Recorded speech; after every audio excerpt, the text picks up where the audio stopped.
absolutely fascinating. So CNN did a shoot at a black barbershop in Georgia, right? Now, one of the major hurdles Kamala Harris has to overcome in her journey to the White House is the fact that she's a woman. This hasn't actually been talked about that much this election. Weirdly enough, it was talked about ad nauseum during Hillary Clinton's run for president. But, like, Kamala Harris really hasn't brought it up that much. And therefore, like, commentators haven't really brought it up as much. It hasn't really been, like, a mainstay of the discourse around the presidential election.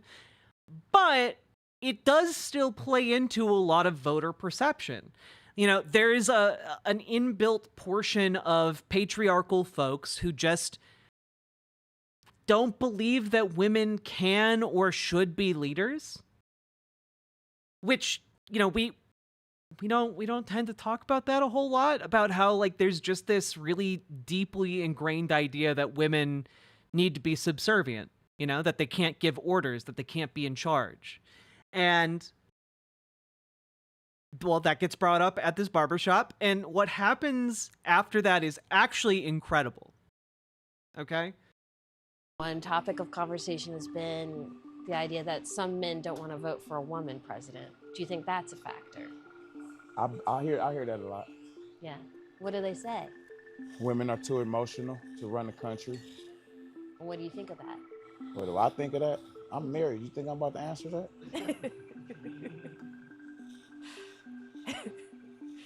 Well, what do you say to them? What do I say to them? Yeah, when they say that. I tell them the same thing I told you. I'm married, so, and my wife run my household.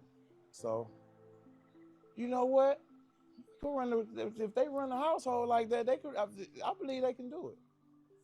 I just thought about it. I believe a woman could run the presidency. I believe that. One topic. Like, what you're seeing right there is a guy actually engaged for the first time in his life with the idea that women might actually be able to be in charge of something. Like, he's never been, like, that question has never occurred to him before. You know? And he's like, I can't answer that, because at the beginning of this conversation, his answer was very clearly like, nah, women can't run the presidency. But then he, like, makes that next step. He's like, wait a minute. Less than 3. Audion Visual, thank you very much for the tier 2 sub. Let's go.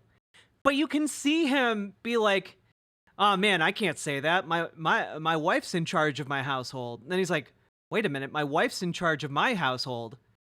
That means a woman can be in charge of a household, and if they can be in charge of a household, they can be in charge of a country.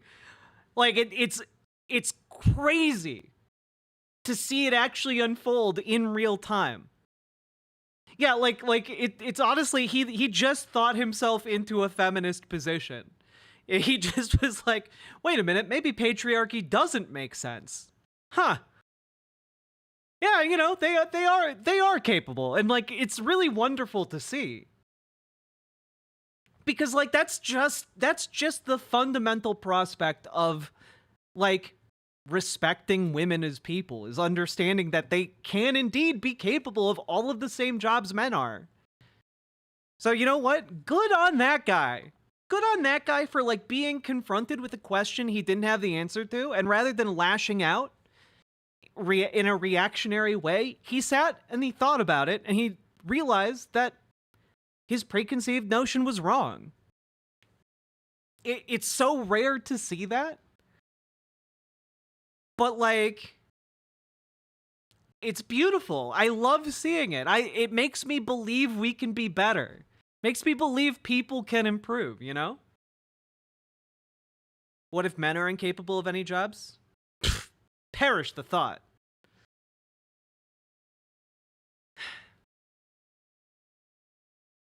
I don't know. It makes me hopeful. You know, it's one of those small stories from this election where I'm like, you know what? Maybe things can get better. You know?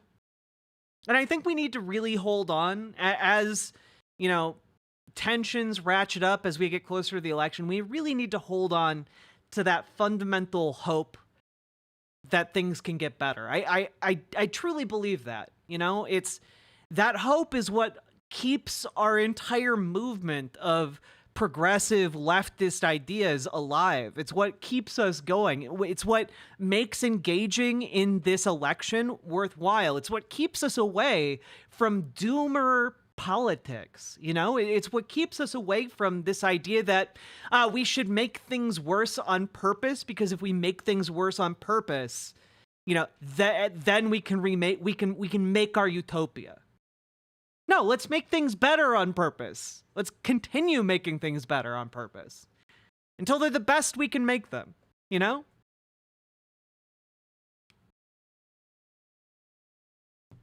I don't know. I love to see it, folks. You love to see it.